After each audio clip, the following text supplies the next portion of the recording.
নমস্কার বন্ধুরা, স্বপ্নের রান্নাঘরে আপনাদের সবাইকে স্বাগত জানিয়ে আজ আমি আবারও একটা নতুন রেসিপি শুরু করতে চলেছি। আজ আমি তৈরি করছি পুরভরা উচ্ছের ভাজা। যারা এই উচ্ছের রেসিপিগুলো ভালোবাসেন তাদের জন্য আজকে সবথেকে সেরা রেসিপি। উচ্ছের এই রেসিপি তৈরির জন্য উচ্ছেটাকে আমি মাঝ বরাবর এইভাবে কেটে নিয়েছি। অর্ধেকটা পর্যন্ত উচ্ছেটাকে কেটে নিতে হবে। এবার যেটা আমি পুর তৈরি করব। পুর তৈরির জন্য এখানে আমি নিয়েছি সাদা সরিষা, পোস্ত আর কাজু বাদাম। এই তিনটেকে খুব ভালো করে মিহি করে বেটে নিতে হবে, খুব বেশি পাতলা করা যাবে না। এবার গ্যাস অন করে আমি একটা পাত্র বসিয়ে নিলাম। তার মধ্যে দিয়ে দিলাম পরিমাণ মতো জল, সাথে দিয়ে দেব লবণ আর হলুদ গুঁড়ো, আর দিয়ে দিচ্ছি কেটে রাখা উচ্ছেগুলো। দিয়ে বেশ কিছুক্ষণের জন্য সেদ্ধ করে নেব। সেদ্ধটা সেইভাবে হবে উচ্ছে যেন সেদ্ধ হয়ে একদম গলে না যায়। এবার একটা ঢাকা দিয়ে দিলাম। ঢাকা দিয়ে বেশ কিছুক্ষণের জন্য সেদ্ধ করে নেব। উচ্ছেটা ৮০% সেদ্ধ হবে, পুরোপুরি সেদ্ধ হয়ে গলে যাবে না। এবার গ্যাসের ফ্লেমটা বন্ধ করে দিতে হবে। দেখেই বোঝা যাচ্ছে উচ্ছেটা খুব সুন্দর করে সেদ্ধ হয়ে গেছে। এবার জল থেকে তুলে নিয়ে ঠান্ডা করে নিতে হবে। উচ্ছেগুলো খুব ভালো করে ঠান্ডা হয়ে গেছে। এবার এর ভেতর থেকে বীজটা বের করতে হবে।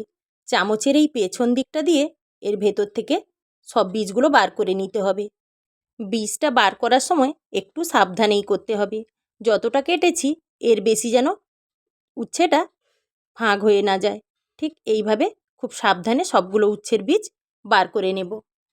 একে একে সবগুলো উচ্ছের বীজ ঠিক এইভাবে বার করে নিলাম। এবার মশলাটা তৈরির পালা। উচ্ছেটাকে সরিয়ে দিয়ে মশলাটা তৈরি করব। কাজু বাদাম, পোস্ত আর সাদা সরিষাটা ঠিক এইভাবে বেটেছি।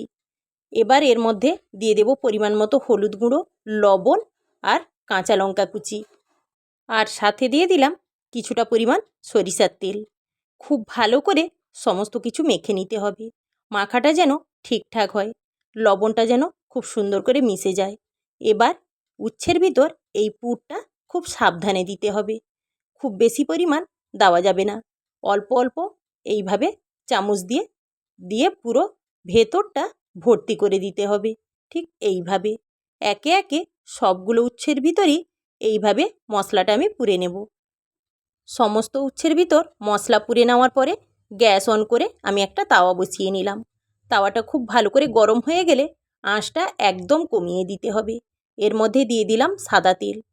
এবার একে একে তাওয়ার মধ্যে ঠিক এইভাবে উচ্ছেগুলোকে সাজিয়ে নেব। এটাকে খুব তাড়াহুড়ো করে রান্না করা যাবে না, এটাকে বেশ কিছুটা সময় নিয়ে রান্না করতে হবে। আঁচ কিন্তু একদম কমানো থাকবে। একটা পাশ বেশ কিছুক্ষণ ধরে এইভাবে হতে দিয়েছি। কিছুক্ষণ পরে আমি আরেকটা পাশ উল্টে দেব। একে একে সবগুলো ঠিক এইভাবেই আবার উল্টে দিলাম। আঁচ কিন্তু একদম বাড়াবো না, আর খুব বেশি ডুবো তেলেও করা যাবে না। ঠিক এই অল্প তেলেই ঠিক এইভাবে এপাশ ওপাশ ওলট পালট করে প্রথমে ভেজে নিতে হবে। প্রথমে সবটা দিক খুব সুন্দর করে লাল হয়ে গেলে তারপরে খুন্তি দিয়ে ঠিক এইভাবে চেপে চেপে নিতে হবে। দিলে কি হবে, ভেতরে যদি রস থাকে খুব সুন্দর করে বেরিয়ে আসবে, আর এতটাই সুন্দর করে ভাজা হয়ে যাবে উচ্ছেটা যে তেতো সেটা বোঝাই যাবে না। যারা উচ্ছেটাকে ভালোবাসে, ডাল ভাত আর এই উচ্ছের ভাজা থাকলে আর কিছুই লাগবে না। বেশ কিছুটা সময় ধরে আমি ঠিক এইভাবে চেপে চেপে উচ্ছেগুলোকে ভেজে নিলাম। উচ্ছেগুলো দেখেই বোঝা যাচ্ছে বেশ সুন্দর করে ভাজা হয়ে গেছে। এপিঠ ওপিঠ ওলট পালট করে এইভাবে পুরোটাই ভেজে নিলাম। এই ভাজাটা কিন্তু গরম গরম গরম ভাতের সঙ্গেই পরিবেশন করতে হবে। এবার পরিবেশনের পালা। আমার এই রান্নার ভিডিওটা আপনাদের যদি ভালো লেগে থাকে আর আপনারা যদি ইউটিউব থেকে দেখেন তাহলে আমার চ্যানেলটিকে অবশ্যই সাবস্ক্রাইব করবেন, আর যারা ফেসবুক থেকে দেখছেন তারা পেজটি অবশ্যই ফলো করে দেবেন, আর লাইক কমেন্ট শেয়ার করতে একদমই ভুলবেন না। এবার দেখে নেওয়া যাক উচ্ছের ভেতরটা কতটা সুন্দর হয়েছে।